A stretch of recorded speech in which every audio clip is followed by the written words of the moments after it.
Ambil kayu untuk membuat meja.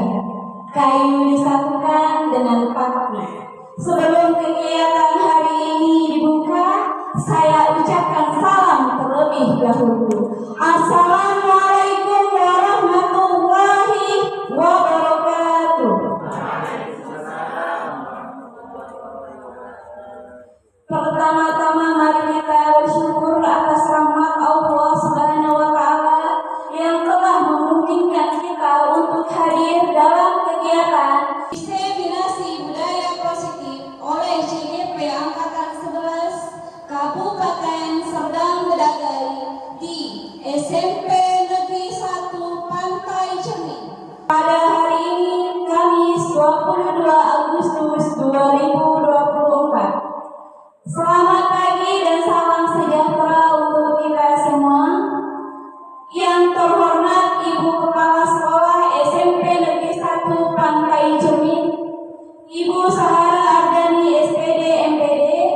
Yang terhormat Ibu Wakil Kepala Sekolah SMP Negeri 1 Pantai Cermin, Ibu Nuraini SPD MPD.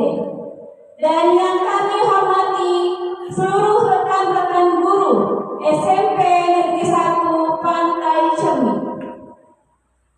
Selamat datang saya sampaikan kepada Bapak, Ibu, rekan-rekan guru dan Ibu Kepala Sekolah serta Ibu Wakil Kepala Sekolah untuk kegiatan diseminasi budaya positif di sekolah kita ini. Tambah segelas air hangat biar manis tambah mulai coklat. Selamat datang Bapak Ibu guru hebat, pagi ceria, kegiatan diseminasi makin semangat. Terima kasih Bapak Ibu semuanya. Bagaimana kabar Bapak Ibu semuanya? Alhamdulillah semuanya dalam keadaan sehat. Sebelumnya izinkan saya memperkenalkan diri.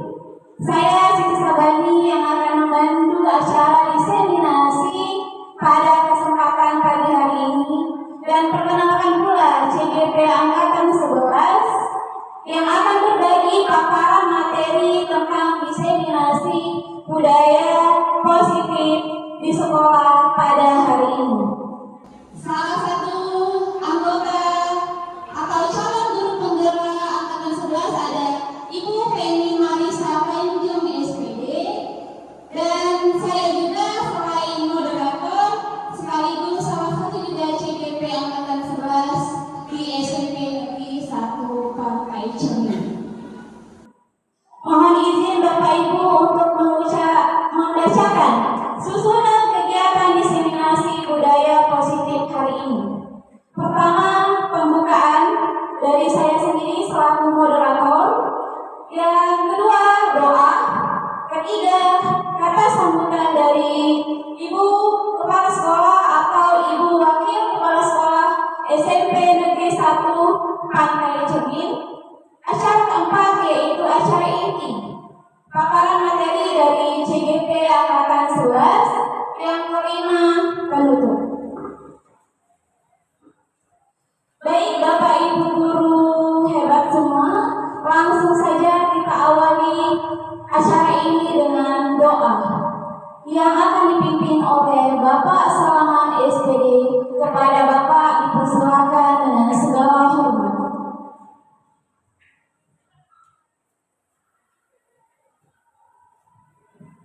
Assalamualaikum warahmatullahi wabarakatuh. Selamat pagi Bapak Ibu semuanya.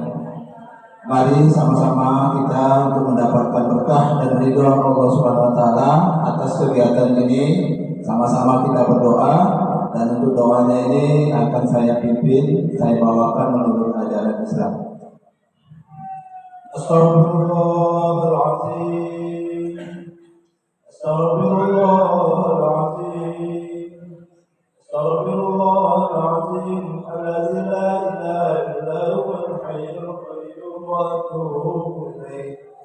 La haula wa la quwwata illa billahil aliyyil azim.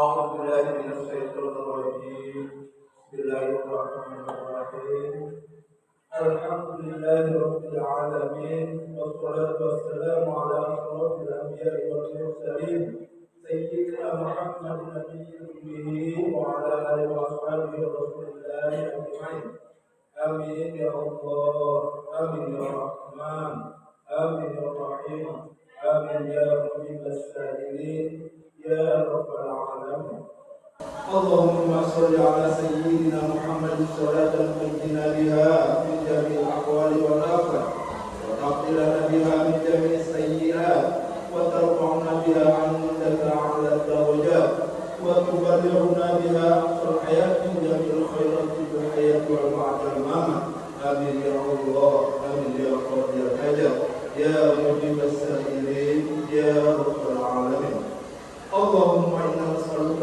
سلامة في الدنيا والدنيا والآخرة وزيادة في العلمنا وزيادة في العلمنا وزيادة في العلمنا وبركة في رزقنا وتوبة قبل الموت ورحمة عند الموت ومغفرة بعد الموت اللهم أعين علينا في شكرة الموت والنجاة من النار والعفو عن الحساب اللهم أكفنا من كل بلاء الدنيا وعذاب في الآخرة وشر الدنيا وشر الآخرة غفر الله لنا ولهم برحمتك يا أرحم الراحمين اللهم اغفر لنا ذنوبنا ولوالدينا وارحمهما كما ربيانا صغيرا ولجميع المسلمين والمسلمات والمؤمنين والمؤمنات برحمتك يا أرحم الراحمين ربنا هب لنا من ازواجنا وذرياتنا قرة اعين واجعلنا للمتقين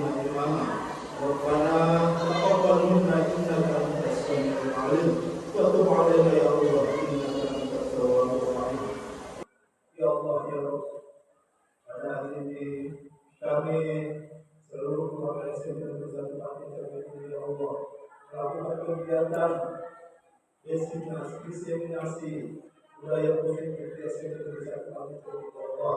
Ya Allah, berikan kepada rahmat untuk kegiatan kami ya Allah. Berikanlah rahmat yang karunia kepada kami ya Allah. Berikanlah lapangan kami untuk baru ya Allah. Ya Allah, berikanlah kegiatan kami ini menjadi kegiatan yang bermanfaat untuk kami, bermanfaat untuk masyarakat kami, bermanfaat untuk anak didik kami ya Allah. Ya Allah, ya Allah, berikanlah kami dari manusia yang senantiasa bersyukur atas segala nikmat ya Allah. Berikanlah kami menjadi manusia yang senantiasa menuntut ilmu ya Allah. Ya Rahman, akhirnya kami atas izin dari ya Allah bermohon kepada-Mu ya Allah, berikanlah rahmat dan ridho-Mu sekali lagi untuk kegiatan kami ya Allah. Berikanlah Bapak Ibu guru kami terutama kalau ibu kami menjadi guru yang mampu memberikan ilmu kepada kami semua ya Allah. Kepada hati nabi dunia hasanah wa fil akhirati hasanah wa sallallahu ala sayyidina Muhammad nabiyil ummi wa ala alihi wa sahbihi ajma'in. Assalamualaikum warahmatullahi wabarakatuh.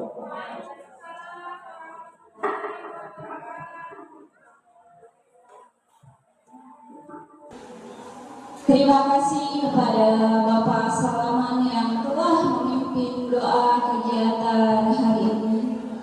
Bapak Ibu yang kami hormati, selanjutnya kita simak bersama-sama sambutan dari Ibu Kepala Sekolah yang akan diwakili oleh Ibu Kepala Sekolah SMP Negeri 1 Pantai Cermin, Ibu Nuraini SPD MPD, dipersilakan dengan segala hormat.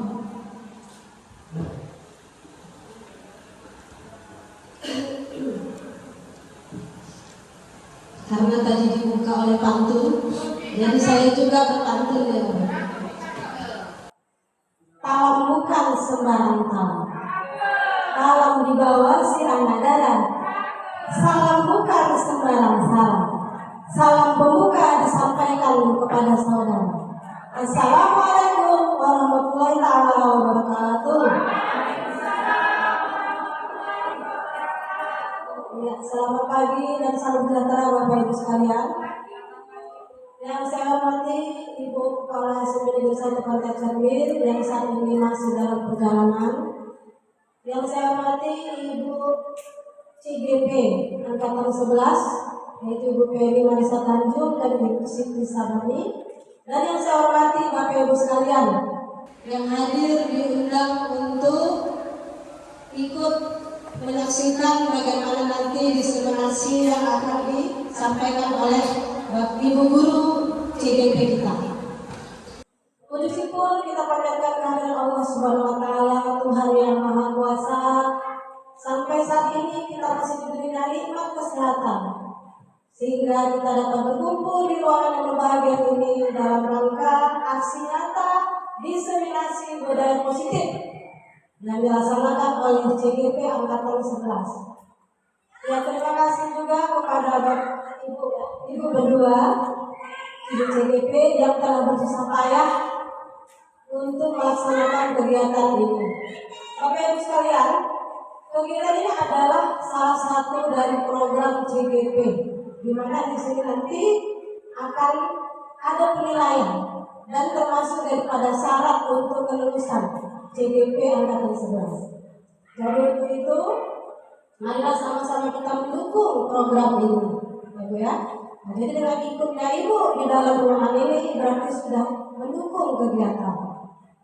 Kemudian kami juga berharap nantinya aksi nyata ini, Bu, jangan hanya sampai di sini saja, ya.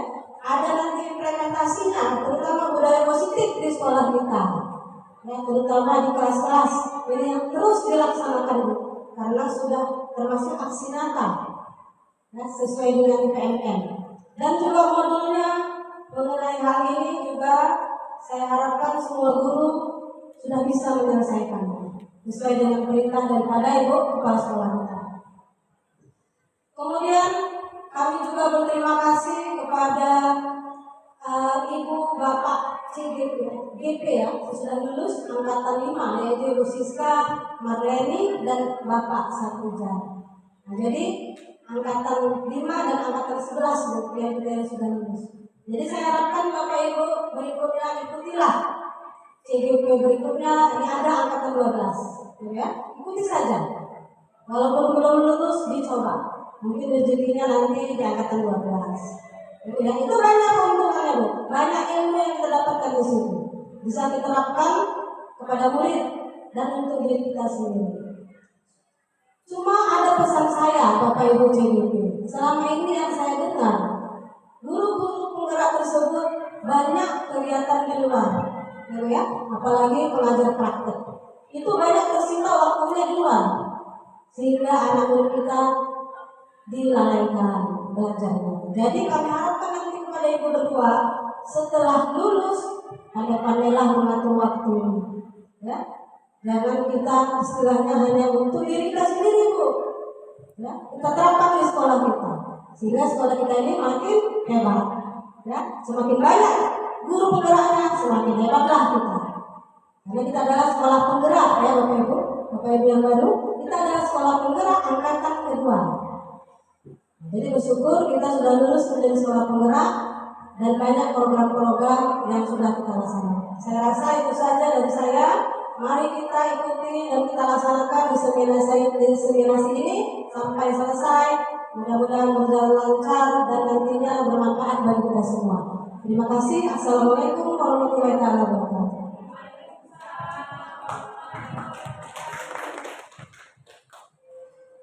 Terima kasih kepada Ibu Nurwaini selaku Wakil Kepala Sekolah SMP Negeri 1 Pantai Cermin yang telah memberi sambutannya.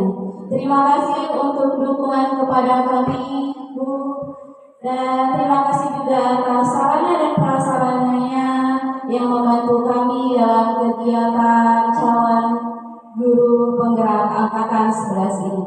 Baik Bapak Ibu yang kami hormati, kini tiba saatnya kita masuk pada sesi paparan materi diseminasi budaya positif di sekolah yang akan disampaikan oleh Ibu Peri Marisa Tanjung dan saya sendiri. Dan sebelum diawali oleh Ibu Peri ada satu pantun lagi. Pergi ke sekolah berseragam rapi, seragam dan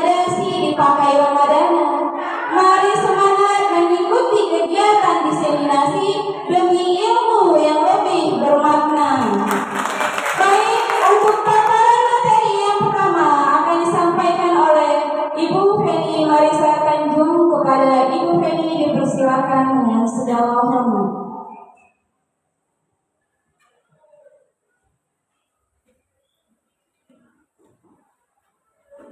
Saya di bawah aja ya Bapak Ibu, biar kita lebih akrab ya Bapak Ibu.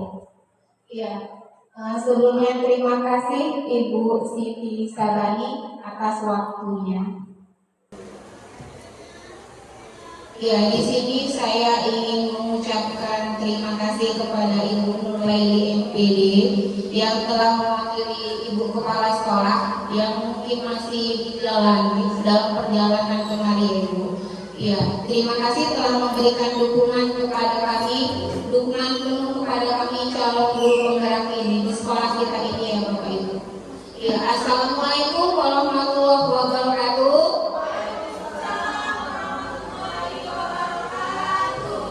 Ya, pertama-tama marilah kita ucapkan puji dan syukur kehadirat Allah Subhanahu wa taala yang telah memberikan kepada kita berupa nikmat kesehatan sehingga kita masih dapat berkumpul bersama-sama untuk melaksanakan kegiatan diseminasi di sekolah kita yang tercinta ini ya Bapak Ibu. Tak lupa pula sholawat berangkaikan salam kita hadiahkan kepada junjungan kita Nabi besar Muhammad Sallallahu Alaihi Wasallam, dan semoga kita mendapatkan syafaat beliau di yaumil akhir. Amin ya rabbal alamin. Jadi kegiatan pada hari ini itu adalah diseminasi Bapak Ibu. Kami di sini tidak bermaksud menggurui Bapak Ibu sekalian, karena kami yakin Bapak dan Ibu di sini adalah guru-guru hebat, guru-guru yang terpilih yang ada di SMP Negeri 1 Pantai Cermin. Jadi di sini sifatnya adalah kami saling sharing, berbagi praktek baik mengenai apa yang telah kami dapatkan selama kami mengikuti program pendidikan guru penggerak angkatan ke-11 ini ya Bapak Ibu. Jadi untuk modul budaya positif ini itu adalah modul 1 yang telah kami pelajari. Jadi di sini saya dan Bu Siti Sabani akan saling bergantian untuk memaparkan materinya ya Bapak Ibu. Nah, karena kita sedang membahas budaya positif, akan lebih baik kalau ada aura positif di ruangan ini. Saya minta bantuan Bapak Ibu untuk berdiri. Saling berhadapan-hadapan ya Bapak Ibu ya. Ya, saling berhadapan-hadapan ya Bapak Ibu ya. Kita mulai permainan. Yuk senyum 30 detik. Iya. Iya. Oke, Bu Yani sama Bu Sri Ramayani. Iya, boleh diatur ya. Oke. Pak Karim, oh ya. Bapak anak-anak ini kami boleh kali ya Pak ya. Oke. Iya, senyum yang paling manis dapat hadiah ya Bapak Ibu. Jadi saya lihat, saya perhatikan ini Bapak Ibu. Saya perhatikan Bapak Ibu udah agak lelah. Jadi biar kita keluar dulu aura positifnya ya. Saat saya hitungan ketiga, silakan tersenyum lebar, menampilkan giginya ya Bapak Ibu. Tersenyum lebar. Dan kalau Bapak Ibu perhatikan dulu wajah rekannya, jadi perhatikan matanya ya Bapak Ibu, bukan bibirnya, nanti salah perhatikan, salah fokus ya kan. Oke, kita senyum selama 30 detik. Bu Siti bisa bantu saya stopwatch ya Bu Siti, 30 detik. Oke, saat hitungan ketiga, tersenyum lebar ya Bapak Ibu. 1, 2, 3, silakan tersenyum menampilkan bibirnya. Ya, silakan tersenyum ya Bapak Ibu selama 30 detik. Oke, selesai. Terima kasih Bapak Ibu. Kita semua. Silakan kembali ke bangkunya. Jadi memang permainan kecil seperti ini bisa kita terapkan di kelas Saat jam-jam terakhir anak-anak bosan, ngantuk, itu bisa kita terapkan. Memang sederhana, tapi bisa memunculkan aura positif di kelas, menjadi happy yang harusnya ngantuk, lelah, itu menjadi happy kembali ya Bapak Ibu. Sebelum kita memulai diskusi, ada baiknya kita memulai Kesepakatan forum ini adalah pemantik ya, pemantik diseminasinya Bapak Ibu. Jadi kami di sini membuat seperti HP di silent. HP-nya cukup di silent, Bapak Ibu nggak usah dinonaktifkan. Mana tahu ada yang urgent, Bapak Ibu boleh permisi keluar. Sepakat Bapak Ibu gimana kalau misalnya selama forum kita HP-nya di silent? Oke, terima kasih. Selanjutnya, angkat tangan jika ingin bertanya dan akan menjawab. Untuk poin kedua, apakah sepakat kita Bapak Ibu? Oke, baik, terima kasih. Selanjutnya itu, jika ada teman yang berkomentar, kita saling menghormati dan menghargai pendapat teman yang lain. Kita sepakat dengan poin yang ketiga ini, boleh menambahkan? Ada? Oh, tidak ada. Berarti kita sepakati 3 poin ini ya Bapak Ibu. Iya, Bapak Ibu.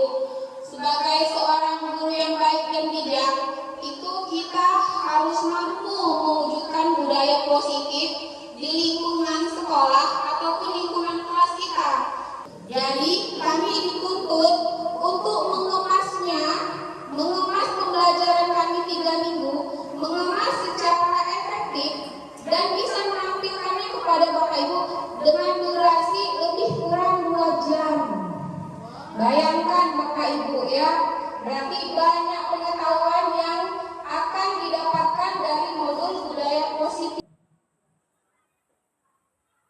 Oke, sekarang kita ingin mempelajari yang pertama tentang perubahan paradigma belajar.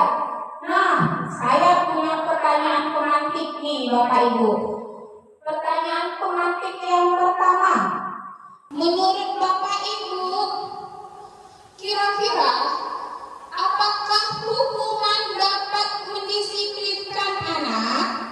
Siapa Bapak Ibu yang ingin berkomentar dengan pertanyaan yang pertama? Baik, terima kasih Bu. Jadi ini tentang nama saya Siti Ramadhani.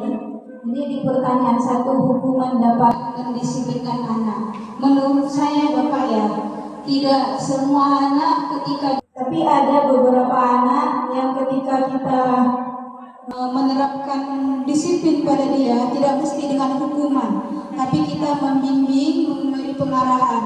Kalau kita hanya memberi hukuman, ada anak ketika diberi hukuman dia malah makin keras, makin melawan. Kebanyakan seperti itu karena saya guru BK Bu. Jadi seketika itu saya mencatat di dalam buku BK. Ketika sudah berulang, baru saya panggil orang tuanya. Jadi saya dan juga orang tua saling berkolaborasi dan mendidik anak untuk menjadi disiplin. Jadi tidak mesti dalam bentuk hukuman. Menurut saya itu saja. Terima kasih Bu. Menarik ini ya, Bu Siti memang guru BK. Jadi menurut Bu Siti, hukuman dapat mendisiplinkan anak itu belum tentu akurat ya, begitu ya Bu Siti ya. Iya, kita simpan nih jawaban Bu Fitri dan Bu Siti. Pertanyaan yang kedua, menurut Bapak Ibu, apakah pemberian hukuman dengan hal positif seperti membaca atau membersihkan halaman sekolah dapat meningkatkan disiplin anak? Nah, bagaimana menurut Bapak Ibu? Kalau kita memberikan hukuman membaca, itu hal positif kan Bapak Ibu?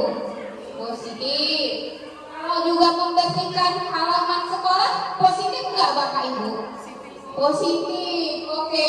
Jadi siapa yang ingin berkomentar untuk pertanyaan pemantik yang kedua? Oke, Bu Sri. Terima kasih kepada Ibu Penny telah memberi kesempatan kepada saya. Nama saya Sri Rahmayani. Pertanyaan kedua, pemberian hukuman dengan hal positif meningkatkan disiplin anak. Kalau yang nomor 2 ini menurut saya pada umumnya iya. Tapi memang seperti yang Ibu Dani tadi katakan, tidak 100%, mungkin hanya sekitar 80%. Karena pada umumnya anak-anak ketika diberi hukuman, dia tidak akan berbuat lagi, tapi tidak menutup kemungkinan di lain waktu dia akan mengulangi perbuatan yang tidak baik lagi. Hanya saja mungkin membaca dan membersihkan halaman itu adalah termasuk hal positif dan bisa membantu anak itu menjadi lebih baik lagi. Terima kasih. Terima kasih Ibu Sri, ya pemaparannya bagus ya. Berarti sudah mendalami pemahaman budaya positif nih Ibu Sri ini. Selanjutnya itu ada pertanyaan yang ketiga. Memberi penghargaan dapat meningkatkan motivasi belajar anak. Kita sering kan memberikan reward ya Bapak Ibu, memberikan reward, memberikan piala seperti itu. Apakah dengan kita memberikan penghargaan itu dapat meningkatkan motivasi belajar anak? Ya, siapa yang oke, Ibu? Jadi saya menjawab pertanyaan yang ketiga, yaitu memberi penghargaan dapat meningkatkan motivasi belajar anak. Jadi penghargaan itu nggak mesti barang. Jadi ketika ada anak yang mampu menjawab apa pertanyaan yang kita lontarkan, misalnya dia jawab, saya bisa jawab. Kita kasih ke rewardnya berupa apa? Berupa kata-kata. Oke, benar, mantap saya. Jadi apa? Ketika anak kita beri penghargaan, hanya berupa kata-kata, dia merasa dihargai. Oh, pendapat saya dihargai, seperti itu. Terima kasih Ibu Risma, kita beri tepuk tangan dulu untuk ibu-ibu yang berkomentar ini luar biasa ya. Jadi menurut Bu Risma tadi reward itu nggak harus seperti barang gitu, bisa pujian ya Bu Risma ya. Ya, terima kasih. Itu kita simpan dulu ya Bapak Ibu. Jadi nanti Bapak Ibu ke depannya akan tahu, oh ternyata aku selama ini budaya seperti ini gitu. Itu nanti kita sendiri refleksi diri kita, itu kita akan menemukan jawabannya. Apakah yang dilakukan selama ini udah benar atau ternyata masih ada yang perlu diperbaiki? Ya begitu ya Bapak Ibu. Nah lanjut, sekarang kita mau main kepalan tangan dulu. Saya mau 2 orang guru dulu perwakilan dari Bapak Ibu yang bersedia, kita main kepalan tangan. Siapa yang bersedia? Oh boleh Bu Sariani, Bu Fitri juga boleh. Terima kasih. Ini tepuk tangan bagi guru hewan kita ya Bapak Ibu ya. Iya. Oke. Jadi permainannya begini ya Bu Sariani. Bu Sariani itu mengepalkan sebuah benda yang sangat berharga bagi Bu Sariani. Ya. Jadi Bu Fitri boleh meraih Bu Sariani, boleh memarahi Bu Sariani, boleh mengintimidasi Bu Sariani supaya kepala tangannya tadi terbuka. Begitu ya, Ibu Sariani. Kita bermain dulu ya. Iya, silakan Bu Sariani. Terserah Bu Fitri caranya. Mau merayu atau memarah-marahi boleh. Ya, silakan Bu Sariani. Ya. Silakan Bu Fitri, gimana cara Bu Fitri? Ya, apa aja? Foto aja. Saya begitu Bu. Itu saya dong mau pertanyaan saya tidak mau. Saya tidak mau. Itu saya. Tidak saya. Jangan. Ibu, kalau sebagai guru, ya kita wajib berteman, ya harus saling tahu apa ini Bu, ini adalah sesuatu yang saya suka Ibu. apa itu, Ini sesuatu yang saya suka. iya Orang lain tidak boleh memiliki. saya kan teman Ibu, boleh dong, iya terima kasih. Bu Sariani dan Bu Fitri ya Bapak Ibu. Jadi ternyata apakah Bu Sariani tadi mau membuka kepalan tangannya itu karena dirayu Bu? Iya. Oh ternyata bukan Bu. Apakah karena Ibu marahi Bu Sariani? Juga bukan. Itu karena Bu Sariani dengan sendiri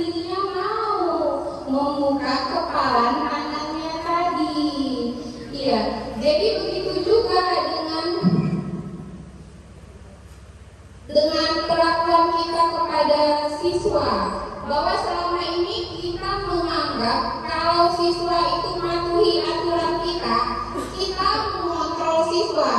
Itu ternyata hanya ilusi Bapak Ibu, sebenarnya tidak. Nah, juga bahwa semua penguatan positif efektif itu bermanfaat, itu juga ilusi kita sebagai guru. Jadi itulah yang miskonsepsi perubahan paradigma yang ada saat ini di kita sebagai guru. Kemudian, apakah kritik dan membuat orang merasa bersalah itu dapat menguatkan karakter siswa? Itu juga adalah ilusi kita, Bapak Ibu. Kemudian, ilusi bahwa orang dewasa itu memiliki hak untuk memaksa. Seperti ke siswa, kita memaksa, kamu nak harus ikuti aturan. Kalau pakai sepatu itu warnanya hitam, betul? Itu sebenarnya anak itu mengikuti kita itu karena takut, Bapak Ibu, bukan karena dari dirinya. Nah, seperti itu. Jadi diharapkan perubahan yang ada pada anak muncul dari dirinya dengan diadakan disiplin positif. Ya Bapak Ibu, coba disiplin positif. Kira-kira menurut Bapak Ibu, apa ya disiplin positif itu? Siapa yang ingin berkomentar? Apa ya disiplin positif itu? Iya, Bu Sapun. Oke, Bu Sri Ramadhani. Baik, terima kasih Bu. Menurut saya disiplin positif ini adalah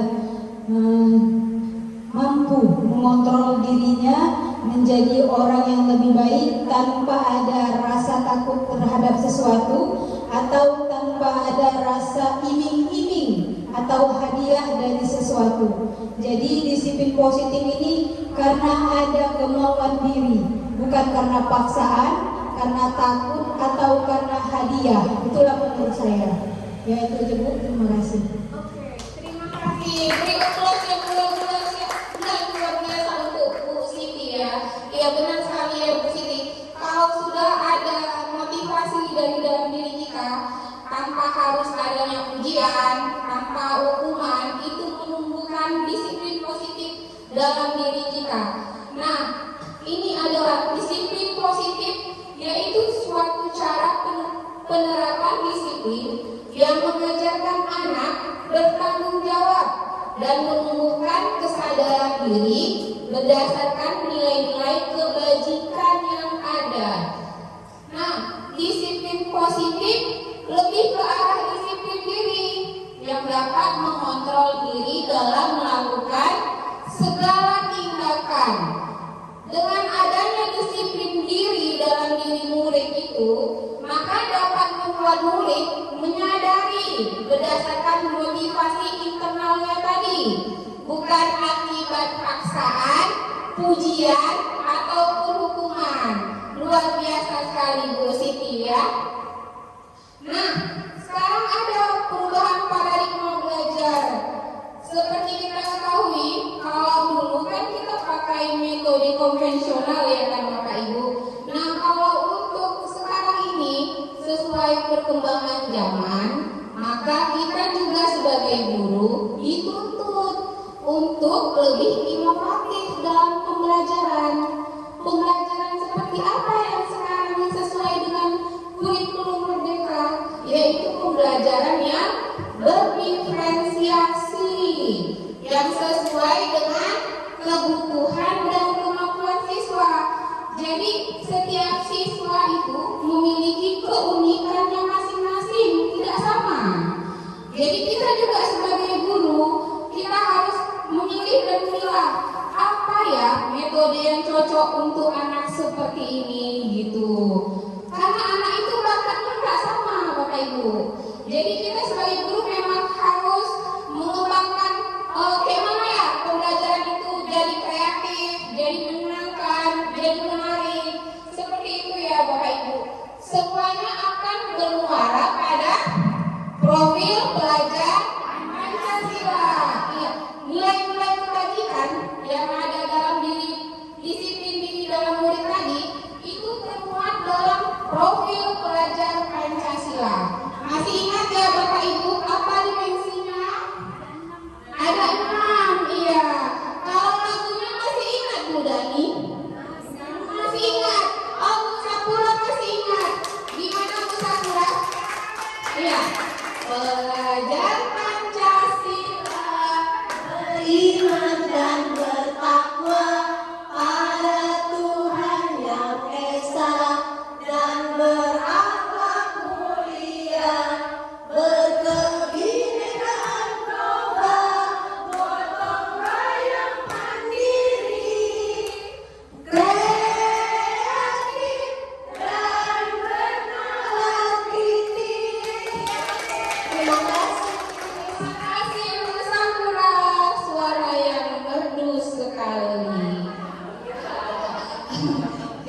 sebagai seorang, ada pertanyaan penantik ini Bapak Ibu. Sebagai seorang guru, saat Anda hadir di kelas tepat waktu, motivasi apakah kira-kira yang mendasari tindakan Bapak Ibu? Apakah Bapak Ibu datang tepat waktu karena tidak ingin ditegur oleh Ibu Sahara? Atau apakah ingin mendapat pujian dari Ibu Sahara sebagai kepala sekolah kita? Atau apakah karena ingin mendapat penghargaan? Oke, saya mau cari ini. Kira-kira siapa ya? Bapak Ibu ya? Oh ya? Oke, Bu Rahmi. Silakan Bu Rahmi maju ke depan. Oh, Bu Risma. Walaupun namanya sama, hampir sama, tapi orangnya beda. Ini Risma yang sudah saya rakami. Oke, jadi motivasi apakah yang mendasari tindakan Anda ketika saya datang tepat waktu? Tentunya kesadaran diri bahwa banyak siswa di dalam kelas itu yang sudah menunggu kehadiran saya. Salut dengan Bu Risma, penuh dedikasi tinggi dan tanggung jawab, mantap, luar biasa. Atau ada di sini Bapak Ibu yang datang tepat waktu karena mau dipuji. Oh, itu ibu itu rajin. Ada? Oh, ada. Oh, Bu Sakura ya. Oh, oke. Iya, jadi alangkah tepatnya kalau ternyata ada 3 motivasi perilaku manusia berdasarkan teori ya Bapak Ibu. Yaitu yang pertama, untuk menghindari ketidaknyamanan atau hukuman tadi dari kepala sekolah. Yang kedua, untuk mendapatkan imbalan atau penghargaan dari orang lain. Nah, yang ketiga, untuk poin 1 dan 2 itu termasuk motivasi eksternal ya Bapak Ibu, motivasi dari luar. Nah, untuk disiplin positif kita berharap yang poin ketiga, yaitu untuk menjadi orang yang diinginkan dan menghargai diri sendiri dengan nilai-nilai yang dipercaya, yaitu tadi nilai dengan penuh tanggung jawab. Oke, terima kasih Bu Risma. Guru-guru di sini guru-guru hebat ternyata.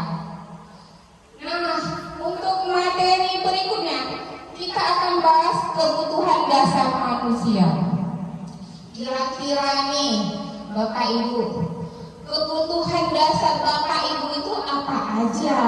Pengen dicintai dari saya. Oke, Bu Siti pengen dicintai dan disayang.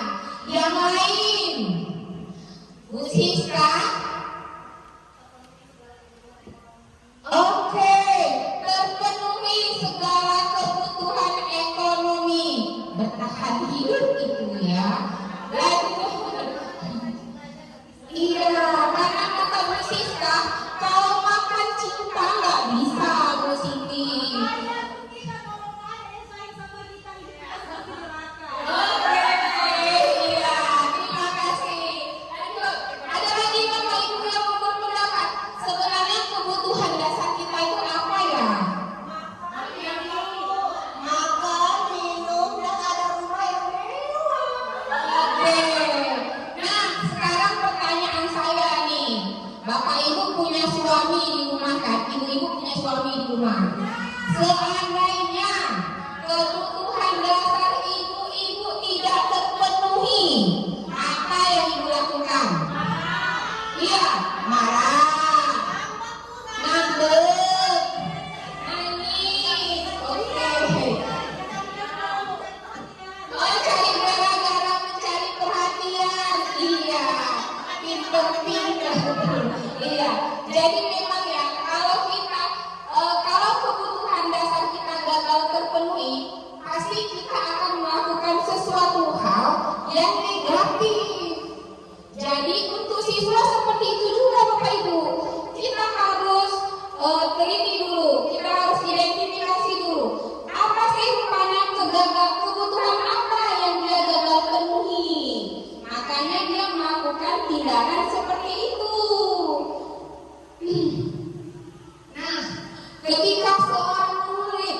melakukan suatu perbuatan yang bertentangan dengan nilai kebajikan atau melanggar peraturan tadi, hal itu sebenarnya dikarenakan mereka gagal memenuhi kebutuhan dasar mereka.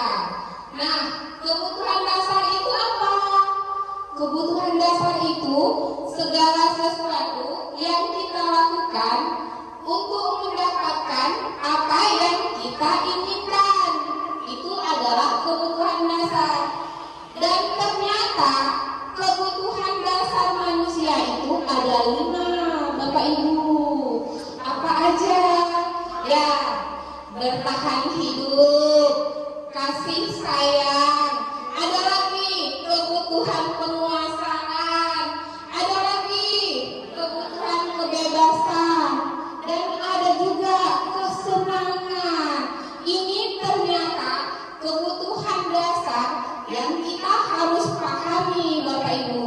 Jadi saat kita nanti mengidentifikasi masalah anak, kita harus tahu dulu kebutuhan dasar apa yang gagal dia penuhi. Begitu kan Bu Risma? Iya.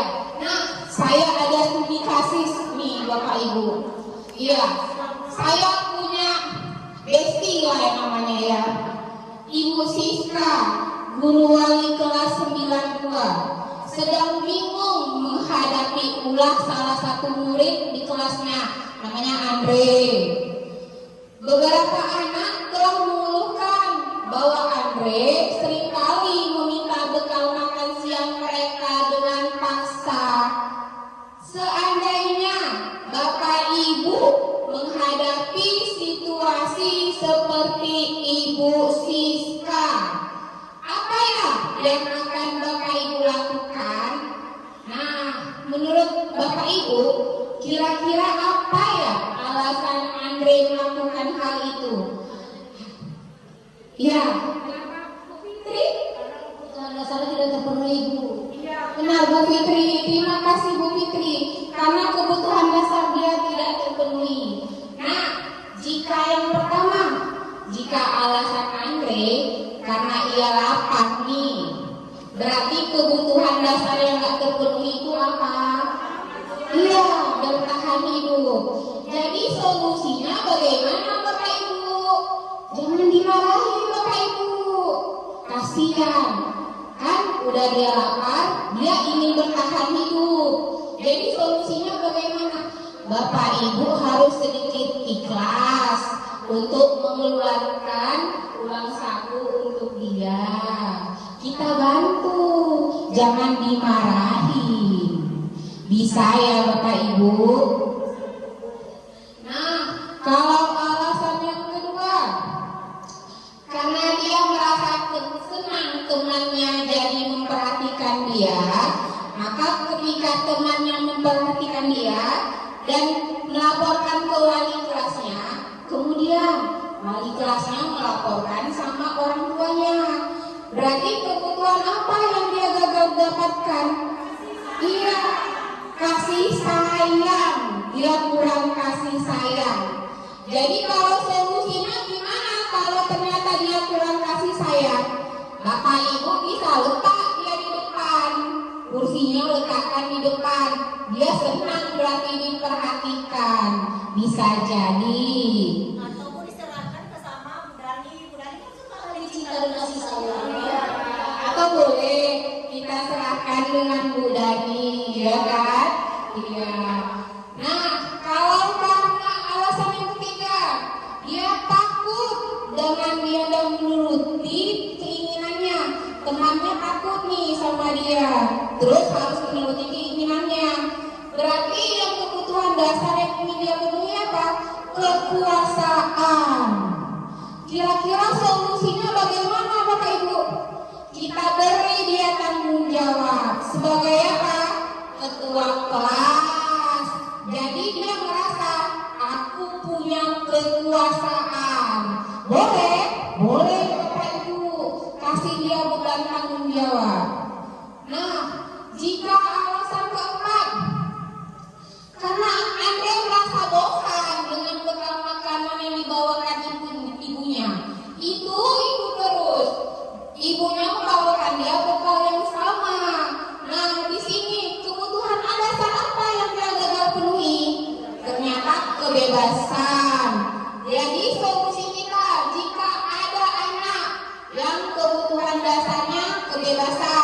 bagaimana ya Bapak Ibu? Dia bosan nih di kelas, terakhir dia tidur di belakang. Kira-kira solusinya bagaimana ya? Kita bagaimana Bu?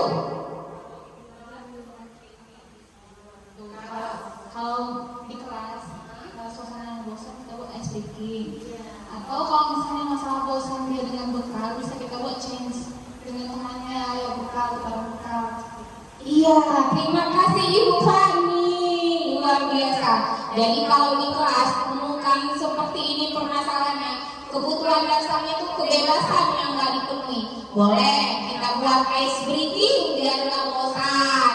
Boleh juga kalau masalahnya adalah menu makanan bosan, kita change menu.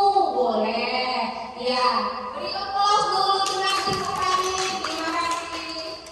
Nah, kalau yang kelima, alasannya dia karena iseng aja dan menikmati ekspresi wajah teman-temannya yang kesal. Berarti kebutuhan apa? Kesenangan. Iya. Terima kasih. Berarti Bapak Ibu guru yang ada di sini sudah sangat memahami apa itu kebutuhan dasar manusia. Nah, iya, untuk berikutnya, materi selanjutnya akan dibawakan oleh rekan saya, Ibu Siti Sabani. Kepada Ibu Siti Sabani, kami persilahkan. Baik, terima kasih Ibu Feni Marisa Tanjung. Menarik sekali paparan dari Ibu Feni ya Bapak Ibu tentang disiplin positif ini. Ya, kalau sudah kenal lah ya Bapak Ibu ya. Nah, langsung saja tadi Bu Feni sudah memaparkan 4 materi ya Bu Feni ya. Saya sambung ya, ada 3 topik pembahasan lagi. Sebelum masuk ke situ, ke 3 materi itu kita ice breaking terlebih dahulu biar memecahkan suasana ruangan, biar lebih konsentrasi kembali. Izin boleh berdiri ya Bapak Ibu. Oke, kita joget-joget ya dan biar. Oke, siap-siap ya. Ada Pak Karim, siap-siap ya Pak Karim. Kita sama-sama.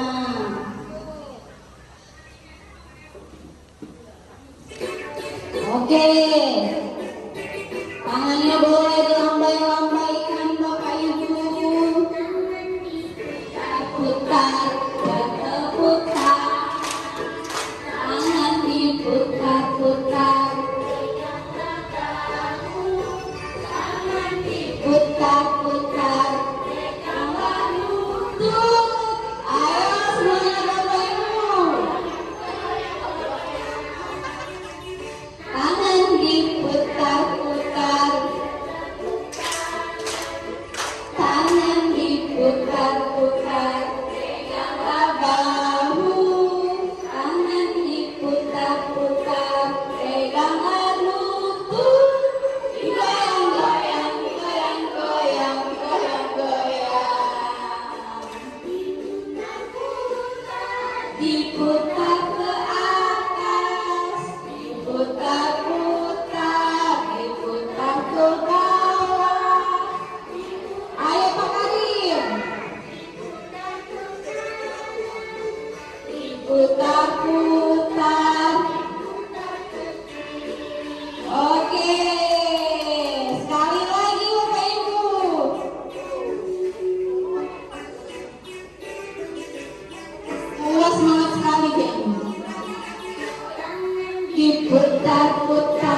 Ibu sudah semangat. Ada bapaknya di sini, Kak Karim. Iya, paling cantik, paling ganteng. Pokoknya kalau kali ini paling ganteng ya Pak Karim. Iya, Bu Uwa kawan. Baik, di sini pembahasan yang berikutnya, posisi kontrol restitusi. Apakah sudah pernah dengar Bapak Ibu atau ada yang pernah belajar atau dapat dari mana? Belum. Nah, posisi kontrol restitusi ini membawa kita sebagai seorang guru itu di posisi sebagai apa sih? Seperti itu. Selama ini kita sebagai guru posisinya sebagai apa? Oke, kita kasih dulu Bu Siti Ramadhani ya. Menurut saya Bu, posisi kita sebagai guru itu kita bisa itu namanya mengontrol Bu ya. Seperti manajer, jadi kita itu mengawasi siswa. Mungkin itu saja menurut saya. Oke, beri tepuk tangan untuk Ibu Dani. Yang pertama ada manajer. Kita simpan dulu jawabannya ya Bu Dani ya. Ada lagi kah Bapak Ibu? Apa sih peran kita? Apakah hanya sebagai guru yang hanya mengantarkan pembelajaran?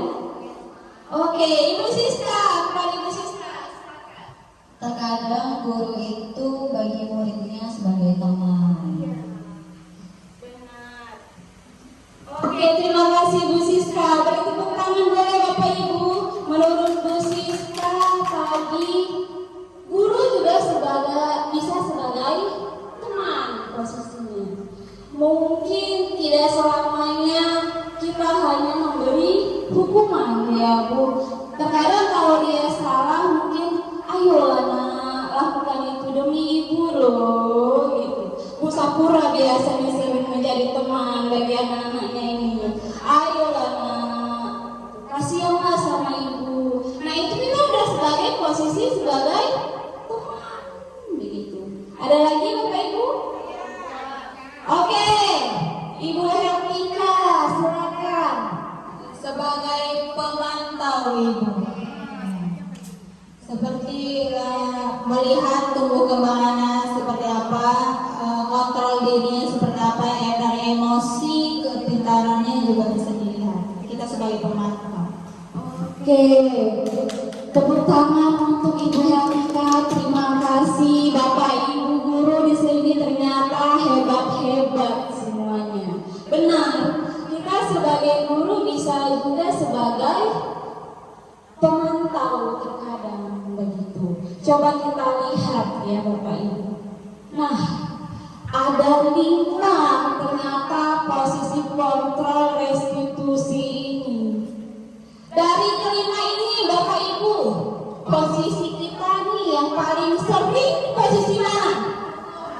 Iya, saya juga dulu seperti itu. Pastilah bukan ini ya, posisi menghukum itu biasanya lebih dominan. Padahal apakah dengan kita menghukum efeknya positif ke anak? Apakah dia langsung berubah nih? Dia nggak ada tugas, kita suruh berdiri atau keliling lapangan. Apakah besoknya dia langsung berubah? Ternyata tidak, ya kan Bapak Ibu. Begitu. Penghukum di sini bisa bersifat bagaimana aja Bapak Ibu? Sanksi dari ucapan juga bisa ya Bu ya, verbal dari ucapan kita. Misal nih, kamu Ibu lihat tidak pernah benar melakukan tugas kamu, itu dia sebagai hukuman ke diri dia. Gitu. Ada pembuat merasa bersalah, ada teman tadi, ada pemantau, dan ada manajer. Nah, dari sini nanti kita lihat posisi manakah yang sebaiknya ada dalam diri seorang guru. Tadi udah ada jawab, ya kan? Teruskan. manajer. Oke, baik Bu, kita simpan. Nah, yang pertama akan kita bahas adalah penghukum. Mungkin terlihat agak kecil ya Pak Karim ya, di ujung ya Pak Karim. Biar saya bantu ya Pak Karim. Penghukum. Seorang penghukum bisa menggunakan hukuman fisik maupun verbal. Orang-orang yang menjalankan posisi penghukum senantiasa mengatakan bahwa sekolah memerlukan sistem atau alat yang dapat lebih menekankan murid-murid lebih dalam lagi. Nih hasil dari kita menghukum anak, mungkin siswa yang merasa terus-menerus dihukum atau diintimidasi oleh guru dapat mengalami penurunan motivasi belajar. Malah bukan dari hukuman itu dia semakin meningkat, malah motivasinya ada yang semakin menurun karena anak itu sifatnya unik. Ada kodrat alam dan kodrat zaman, begitu. Ini menghukum. Nah, membuat merasa bersalah. Pernahkah kita ada di posisi ini, Bapak Ibu? Pernah? Iya, saya sendiri pun begitu. Setelah mempelajari ini, ya semoga lah ya. Pada posisi ini biasanya guru akan bersuara lebih lembut memang begitu. Pembuat rasa bersalah akan menggunakan keheningan yang membuat orang lain merasa tidak nyaman, bersalah, atau merasa rendah diri jadinya. Hasilnya ketika kita sebagai posisi pembuat rasa bersalah, siswa terlalu sering atau tidak adil diberi perasaan bersalah. Mereka bisa mengalami stres karena disudutkan terus gitu. Kamu lagi yang terlambat. Kenapa sih nak? Emang lembut. Aduh, Andi kamu lagi. Pusing deh gitu. Padahal itu lembut. Andi itu merasa aduh gitu. Tapi tidak juga hasilnya begitu. Ada nikman. Benar tadi ada posisi teman ya. Guru pada posisi ini tidak akan menyakiti murid, namun akan tetap berupaya memaksa murid melalui persuasi, bujukan, lebih dekat begitu. Posisi teman pada guru bisa negatif atau positif. Ada negatifnya juga ternyata. Positif di sini berupaya hubungan baik yang terjalin antara guru dan murid. Guru di posisi teman menggunakan hubungan baik dan humor untuk mempengaruhi seseorang. Mungkin negatifnya itu begini, kalau dia merasa teman dengan wali kelasnya saja, misalnya Bu Sakura, tapi begitu masuklah guru lain, ya udah motivasinya nggak ada lagi. Itu masih namanya motivasi eksternal atas dukungan orang lain aja, bukan motivasi intrinsik yang ada dalam dirinya sendiri. Positif memang begitu. Tapi ketika hanya bertemu dengan satu orang guru itu saja, begitu. Keempat, pemantau ini ya, Bu Heltika ya, benar. Memantau sama dengan mengawasi. Pada saat kita mengawasi, kita bertanggung jawab atas perilaku orang-orang yang kita awasi. Hasilnya bagaimana? Murid memahami konsekuensi yang harus dijalankan karena telah melanggar salah satu peraturan sekolah. Di sini guru memberitahu waktu bisa dia terlambat nih, memantau. Kamu ketahui nah, peraturan sekolah kita masuk pukul berapa? Nah itu pemantau, dia mengingatkan kembali akan peraturan sekolah. Lalu manajer, posisi manajer, posisi terakhir adalah posisi di mana guru berbuat sesuatu bersama murid, mempersilakan murid mempertanggungjawabkan perilakunya, mendukung murid agar dapat menemukan solusinya. Nah di sini biasanya kalau anak salah hanya satu pihak, hanya alasan dari si guru yang benar. Tapi kalau manajer sama-sama, kenapa kamu terlambat lagi? Begitu. Maaf Bu, saya kesiangan. Nah itu keyakinan sekolah mana yang sudah kamu langgar? Begitu. Misalnya tidak hadir tepat waktu. Bagaimana lah kamu biar tidak hadir tepat waktu lagi? Itu ada solusinya nanti di pembahasan berikutnya Bapak Ibu. Nah ini di antara kelima posisi kontrol tersebut, ternyata sebaiknya seorang guru menggunakan posisi kontrol sebagai manajer. Itu dia. Tadi jawaban dari Bu Dani ya Bu Dani. Ternyata memang kita harus bersama-sama gitu, menghantarkan anak untuk punya rasa tanggung jawab, bukan hanya lewat sebagai hukuman. Lanjut. Nah, posisi kontrol restitusi sebagai manajer, guru dapat berbuat sesuatu bersama murid, mempersilahkan murid bertanggung jawab dan mendukung murid agar dapat menemukan solusinya. Sama-sama kita cari solusinya sama murid. Selain itu, posisi manajer mengacu pada restitusi yang dapat menjadikan murid sebagai manajer bagi dirinya sendiri sehingga dapat tercipta identitas positif pada diri murid. Jadi, apa yang kita tanamkan kepada murid, anak itu bisa mengaplikasinya di lingkungan dia juga, bukan hanya untuk sekolah, bukan, tapi dia bisa apa yang dia dapatkan di sekolah bisa dikembangkan untuk lingkungannya, hal-hal positif itu, begitu. Nah, ini ada contoh penerapan kasus ya Bapak Ibu. Kasusnya di sini siswa tidak memakai atribut lengkap saat upacara. Ini biasanya Bu Dani sering, Bu Dani. Hormat bendera 1 jam. Benarkah begitu Bu Dani? Salah. Karena itu posisinya sebagai penghukum. Lalu, misal berapa kali ibu bapak harus memberitahu kamu selalu saja mengecewakan. Itu sebagai posisi membuat rasa bersalah. Itu contoh kalimatnya Bapak Ibu. Ayo dong ikuti aturan sekolah, tolong bantu ibu ya sekali ini saja. Nah itu sebagai teman. Pernah Bapak Ibu sebagai teman di sini membujukkan seperti itu? Pernah Bu Syakura? Iya, bagus Bapak Ibu. Berarti masih ini ya, kalau hukuman mungkin udah ditoleran, jangan naik gitu. Kamu sudah melanggar peraturan sekolah, kamu tahu konsekuensinya. Setelah ini beli atribut dan jangan diulangi lagi.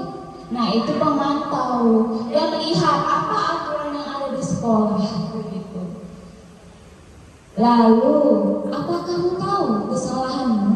Kira-kira bagaimana kamu memperbaiki kesalahanmu? Nah inilah posisi yang tadi seharusnya ada pada guru, dan saya yakin Bapak Ibu semuanya di sini juga ada. Hampir semua kita sudah di sini seperti itu ya Bapak Ibu ya. Sudah ya Bu Fitri ya? Iya bagus Bapak Ibu guru hebat semuanya. Berarti Bu kalau dia pemantau, berarti dia siswanya itu langsung diberi jalan keluarnya oleh sang guru atau pihak sekolah. Sedangkan kalau dia manajer, maka jalan keluar ditentukan sendiri oleh siswa sehingga siswa akan bertanggung jawab terhadap pilihannya itu. Seperti itu ya Ibu ya. Benar sekali Bu Sapura, kalau manajer kita sama-sama. Jadi anak punya rasa tanggung jawab begitu. Oke, terima kasih Bu Sapura. Nah ini ada pertanyaan romantik. Ini sebenarnya ada 5 ya Bapak Ibu. Posisi kontrol apakah aku atau saya? Oke, pertanyaan pertama. Saya kecewa sekali dengan kamu. Ayo apa itu Bapak Ibu? Membuat rasa bersalah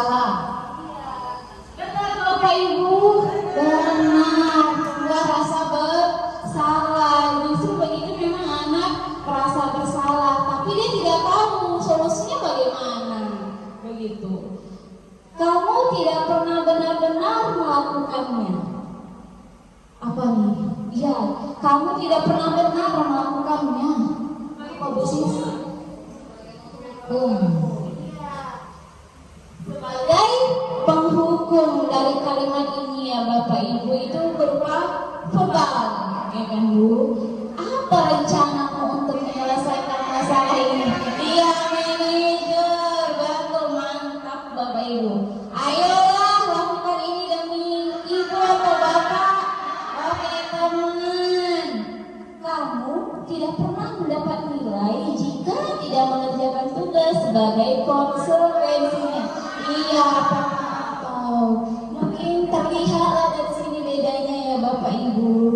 Jadi memang kita saat ini harus berusaha menahan diri untuk sebagai tadi manajer begitu. Biasanya manajer di kantor-kantor ya Bu. Nah, lanjut. Keyakinan sekolah atau kelas. Mungkin ini rasanya tidak asing lagi ya Bapak Ibu. Untuk menerapkan budaya positif harus didukung dengan adanya keyakinan sekolah atau kelas. Biasanya ini dibuatnya bagaimana Bapak Ibu? Kegiatan kelas ini. Boleh Mas. Baik, biasanya keyakinan sekolah atau kelas ini kita tanyakan kepada peserta didik. Kemudian apa yang menjadi batasan-batasan di dalam kegiatan di dalam kelas, dan jika melanggar apa konsekuensi yang akan diterima oleh anak tersebut. Demikian. Terima kasih Bu Siska, benar sekali. Keyakinan kelas pasti Bapak Ibu udah ada tuh di kelasnya, biasanya dalam bentuk poster ya kan Bapak Ibu. Dibuatnya secara bersama-sama dengan murid. Nah, ini ada pertanyaan yang muncul. Jawaban Bu Siska tadi kita lihat nanti ya. Mengapa keyakinan kelas? Mengapa tidak peraturan kelas saja? Karena kalau dikatakan keyakinan kelas, berarti itu kan kesadaran yang timbul dari diri siswa tersebut. Jadi dia sadar, umpamanya dia melakukan kesalahan, dia tahu bagaimana cara memperbaiki kesalahan itu. Sedangkan kalau peraturan itu berarti ada sanksi begitu, dan tidak memberikan kesadaran pada dirinya sendiri. Sekali tepuk tangan dulu untuk Ibu Siska. Mungkin ada lagi? Kebajikan Ibu, jadi dia mengandung nilai-nilai hal yang dianggap benar di kelas itu, sehingga kelas itu nanti biasanya keyakinan kelasnya akan berbeda dengan keyakinan kelas yang lain, karena mungkin kebajikan atau nilai yang terkandung dalam keyakinan kelas yang dibuat itu akan berbeda disesuaikan dengan kebutuhan di kelas tersebut. Tepuk tangan sekali lagi untuk Bu Sapura, mantap ya Bu Siska dari Sapura. Benar, mengapa keyakinan kelas? Mungkin dengan adanya keyakinan kelas itu lebih meningkatkan rasa tanggung jawab dalam diri siswa. Karena kalau peraturan kelas itu hanya guru saja. Jadi anak tidak tahu nih, oh iya aku harus melakukan ini ya, karena peraturan kelas itu hanya dibuat oleh guru. Kalau keyakinan kelas kan bersama-sama begitu. Bagaimana sih selanjutnya? Ini ada pertanyaan romantik untuk sebelum keyakinan kelas. Mengapa harus? Pertama, mengapa kita memiliki peraturan tentang penggunaan helm pada saat mengendarai kendaraan roda 2? Udah nih, maaf ya. Untuk pertanyaan pertama, jawabannya itu adalah agar kita terlindungi dari suatu bahaya. Kemudian helm yang kita kendarai juga harus sesuai dengan standar yang sudah ditentukan. Terima kasih. Nah, Bu Ramayani ya, mengapa kita memiliki peraturan tentang penggunaan helm saat berkendara? Benar, agar terhindar dari bahaya. Berarti itu terdapat nilai apa? Positif. Ya, positif. Untuk apa itu, Bu Dani? Untuk menjaga keselamatan agar terhindar dari bahaya. Ini mengarahkan kita untuk keyakinan kelas nih. 2. Mengapa kita memiliki peraturan tentang penggunaan masker dan mencuci tangan setiap saat? Oke, Bu Dani. Baik, terima kasih Bu Siti Sabani. Ini menurut saya, Bu ya, mengapa kita memiliki peraturan tentang penggunaan masker dan mencuci tangan setiap saat? Ini salah satu ya, agar kita selalu sehat dan terhindar dari abu ataupun kotoran di tangan kita. Jadi nggak cacingan kita, Bu, ataupun nggak kena sakit asma. Itu aja mungkin, Bu ya. Terima kasih. Baik, rame hari ini ya, pendapatnya mantap semua. Iya, itu pengalaman. Biasanya kalau bisa bercerita pengalaman ya, Bu Dani ya. Biar nggak kena apa tadi, Bu Dani? Asma.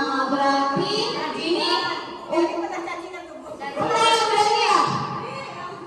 Nauzubillah. Berarti yang nomor 2 itu untuk nilai apa ya? Tadi keselamatan, iya ke kesehatan. Begitu pula dengan, nah ini ada video saya singkat saja yang melihat tentang pembuatan keyakinan kelas. Saya juga hanya sekedar sharing. Di sini kita sharing ya Bapak Ibu ya. Nah, saya menggunakan stick note untuk curah pendapat dari anak-anak begitu. Jadi keyakinan kelas yang saya buat, saya adalah menggunakan kertas buram sebagai tempat untuk menempelkan stick note tadi sebagai curah pendapatnya anak-anak. Apa sih yang mereka sepakati begitu? Kita membuat keyakinan kelas juga harus berdasarkan dengan kebutuhan murid tanpa paksaan ya Bu ya.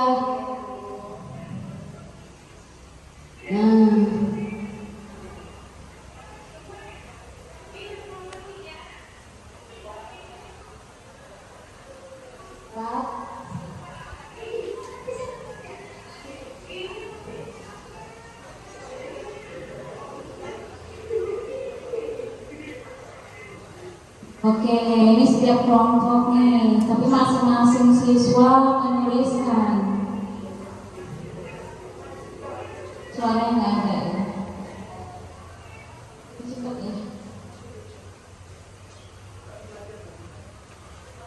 Oke, mungkin Bapak Ibu juga sudah menerapkan ini, ya Bapak Ibu ya, begitu keyakinan kelas. Setelah anak-anak itu menuliskan pendapatnya, nah ditempelkan di kertas buram itu, baru diskusikan secara bersama-sama. Misal anak itu membuat tidak ribut di dalam kelas. Nah, kata tidak ribut itu masih kalimat larangan. Jadi kalau di dalam keyakinan kelas itu harus positif kalimatnya. Iya, kalau di dalam itu benar Bu, masih termasuk ke dalam peraturan kelas. Makanya kemarin anak itu masih buat dengan kata tidak, jangan. Jadi kalau keyakinan kelas itu kalimatnya positif gitu. Misal kalau tidak ribut berarti apa Bapak Ibu? Menjaga ketertiban kelas, menjaga ketentraman, menjaga mulutnya gimana Ibu Dani? Ayo. Lalu tidak mengganggu teman, itu kalimat positifnya jadi bagaimana? Bisa saling iya benar, itu saling menghargai, saling menghormati, kita skip. Udah mantap Bapak Ibu. Nah ini pembentukan Ya ini gambar ya Allah. Fotonya dan videonya kan panjang ya kan. Pasti Bapak Ibu daya ini juga. Keyakinan kelas bersifat lebih abstrak daripada peraturan yang lebih rinci dan konkret. Keyakinan kelas berupa pernyataan universal. Pernyataan keyakinan kelas senantiasa dibuat dalam bentuk positif. Keyakinan kelas hendaknya tidak terlalu banyak. Nah, iya, sehingga mudah diingat dan dipahami oleh semua warga kelas. Mungkin kertasnya terlihat banyak, ya Bapak Ibu. Ada 30 anak, jadi nanti semua harus menuliskan begitu. Jadi nanti di akhir kita simpulkan bersama-sama nilai-nilai apa saja yang bisa kita ambil dari curah pendapat anak-anak itu. Keyakinan kelas sebaiknya sesuatu yang dapat diterapkan di lingkungan tersebut. Semua warga kelas hendaknya ikut berkontribusi dalam pembuatan keyakinan kelas lewat kegiatan curah pendapat. Bersedia meninjau kembali keyakinan kelas dari waktu ke waktu. Nah, jadi keyakinan kelas ini bisa ditinjau kembali Bapak Ibu, apakah sudah sesuai dengan lingkungan kelas itu begitu. Iya, bisa dengan berkala ya Bu ya, bisa dengan berselang waktu, tapi tidak dengan yang terlalu panjang karena memang harus di iya Bu. Keyakinan sekolah atau keyakinan kelas, guru berperan dalam mewujudkan terbentuknya keyakinan sekolah atau kelas dengan adanya kesepakatan antara guru dan murid. Ini kan udah ya Bapak Ibu. Keyakinan sekolah atau kelas berupa pernyataan universal yang mudah diingat dan dipahami dan harus diterapkan di lingkungan sekolah. Nah, ini prosedur pembentukan keyakinan sekolah. Mempersilakan murid-murid di kelas seperti tadi ya Bapak Ibu bagikan stiker, mungkin biar lebih menarik aja itu warnanya. Lalu mencatat semua masukan, baru menyusun keyakinan kelas sesuai prosedur pembentukan keyakinan sekolah. Nah, ini tadi dia. Gantilah kalimat-kalimat dalam bentuk negatif menjadi positif. Memang kalimatnya harus ganti gitu. Kalau anak banyak jangan berlari di kelas atau koridor, kita gantilah berjalanlah di kelas atau di koridor. Setelah apa pun, iya kadang-kadang benar ya kita bilang jangan manjat dia. Jangan manjat kalau manjat dia.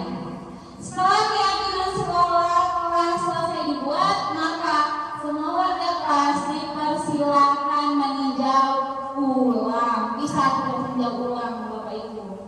Nah, ini contoh. Jika sudah kita buat bersama-sama, kita sepakati, Bapak Ibu sudah membantu murid untuk merubah kalimat negatif jadi kalimat positif. Mungkin di kelas-kelas kita juga sudah ada. Kita jadikan sebuah poster.